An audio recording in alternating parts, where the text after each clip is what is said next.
and welcome. Today I'm going to be sharing with you my favourite tarot and oracle deck pairings. Do be sure to share your favourite pairings this year right down in the comments below. And in this video I shall be sharing tarot with oracle, oracle with oracle, mass market. There are a couple of out of print indie decks which I've included, but they were too beautiful not to share. Kicking off with two decks from creator MJ Cullinane, the Crow Tarot and the Urban Crow Oracle. Now, if you have seen my top tarot and top oracle decks of 2025 videos, this will be no surprise to you because both decks ended up in that list. Sorry, spoiler alert. I know that there are some people out there who don't necessarily enjoy pairing decks by the same creator. I personally really enjoy pairing decks by the same creator because for me, visually they're going to work, well, if the creator has worked in the same style, that is, but also you're getting that same love, same intention that was set by that author. And I suspect MJ Cullinane probably designed these, and the Urban Crow Oracle came after the Crow Tarot, but probably designed this to accompany her now very iconic Crow deck.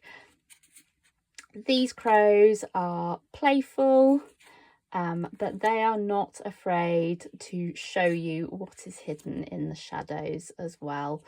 And I have thoroughly enjoyed working with these, certainly since kind of the end of September and the autumnal months going into winter. Sticking with an animal theme, we have the Orion's Animal Tarot by Ambi Sun and the Enchanted Earth Oracle by Jessica Lahoud. Now, I haven't used these a great deal or as much as I wanted to, but I still feel that these decks work rather lovely together, simply because they are both animal decks, and they sort of have a very similar darker colour palette. The tarot deck is a lot more cosmic in its darkness. It feels like these animals are out in the universe or the cosmos, whereas the animals in the Enchanted Earth Oracle feel very much rooted in the earth, most notably kind of woodlands and out in nature. But I actually quite like that contrast.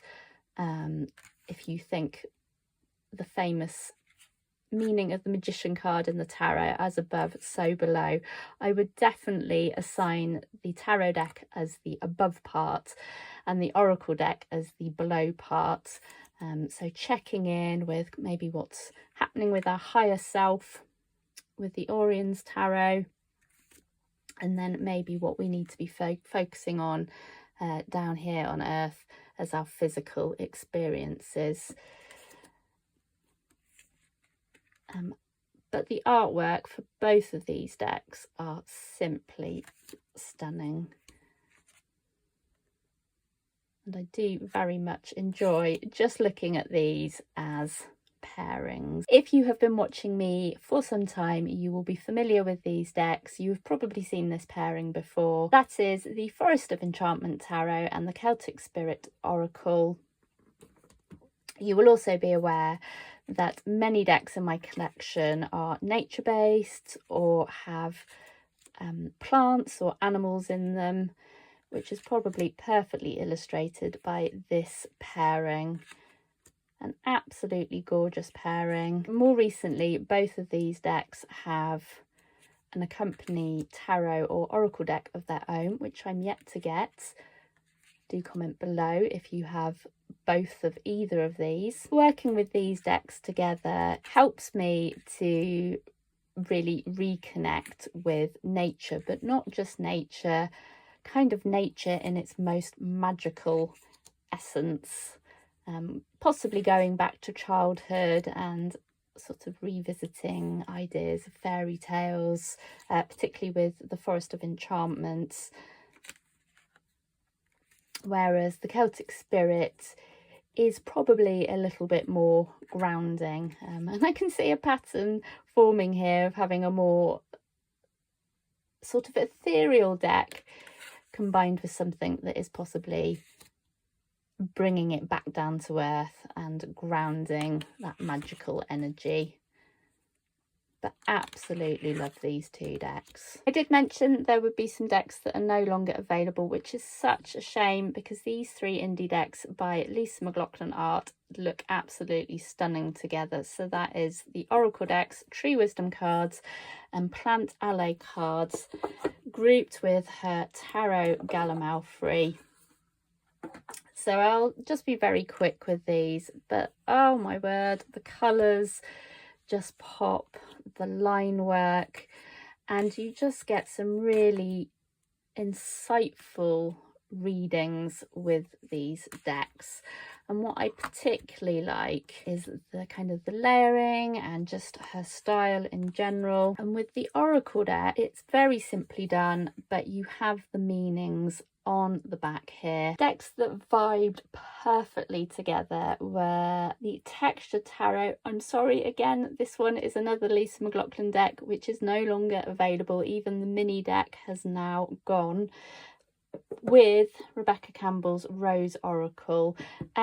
Just because they're both quite soft and feminine, both contain a lot of roses. Both are collagey, although this is more photographic in its collage, whereas this one is a mixture of photograph and bits of textured artwork.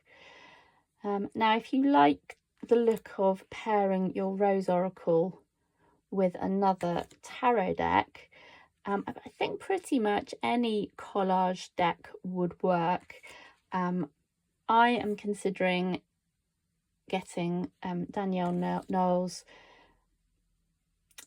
Moonchild Tarot at some stage, probably the dark edition, and of course Danielle Noel did some of the other cards for Rebecca Campbell. This deck is by Katie Louise. The other deck I paired the Rose Oracle was with another Oracle deck, the Celtic Goddesses and Witches and Queens, which surprised me because I felt these two went rather well together as well, in a strange kind of a way. And really, pairing these decks served a couple of purposes. So the Rose Oracle to just tap into inner feminine wisdom, but with the Celtic Goddesses, Witches and Queens Oracle to sort of find a deity that would help me do that. This next pairing was a bit of a wild card, and that is the Universal Folk Tarot with the Rooted Woman, and this one is a new deck to me, which I've not talked about before. This was actually one of my reward decks for completing the next section of the tarot deck I'm designing, but I just put these together on a whim, and I actually really loved the reading and the depth of the reading that I received from pairing these cards. Obviously, the artwork style doesn't necessarily match, but the kind of the colours and the fact that they're both quite dark decks, like decks that have more of a nighttime feel. And I just feel like even looking at these two here, the colours are just really complementing each other.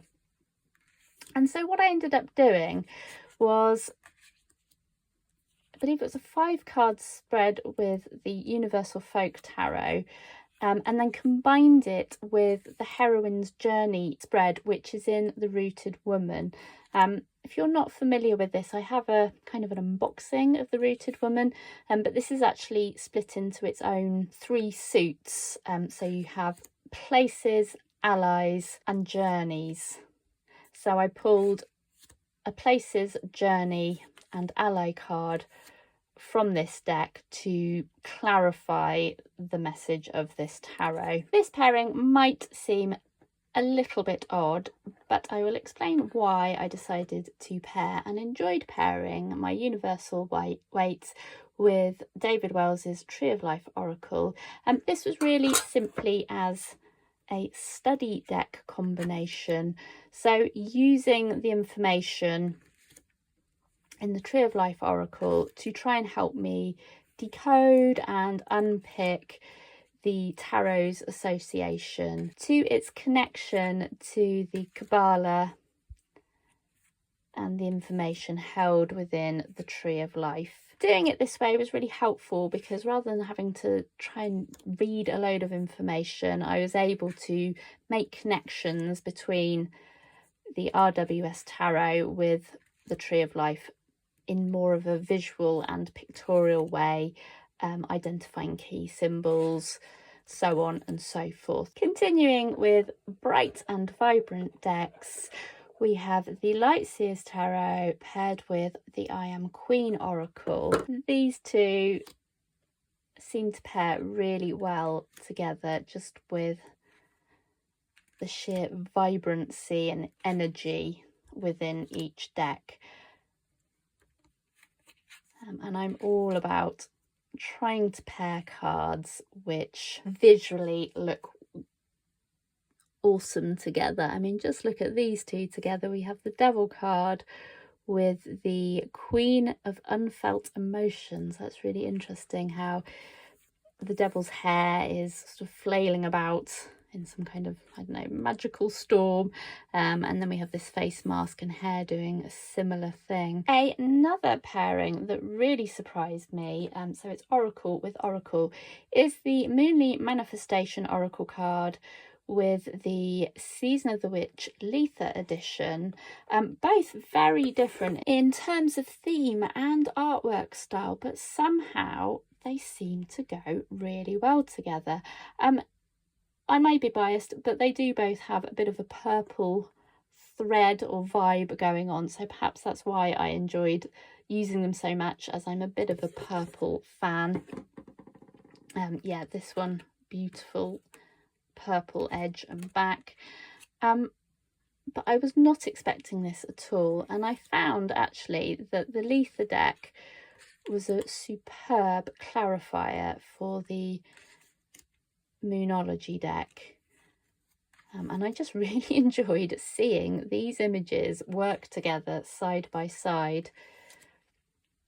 Do you have any surprise pairings in your collection? If so, drop them down in the comments below. I'm all up for unusual pairings that we discover along the way.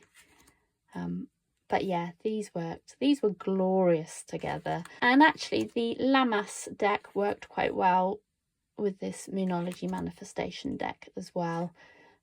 But I chose the Letha one, well, just because of the purple aspect, I suppose. I really appreciate you taking the time to join me today to check out some of my favourite tarot and oracle deck pairings, and if you haven't done so already, do share which were your favourite pairings. I'm Sally, this is my channel Vaudeville Manor House of Art and Tarot, and until the next time, here are a couple of other videos you may be interested in watching. Wherever you are in the world, sending you much joy and peace for your day today. Take care. Bye bye.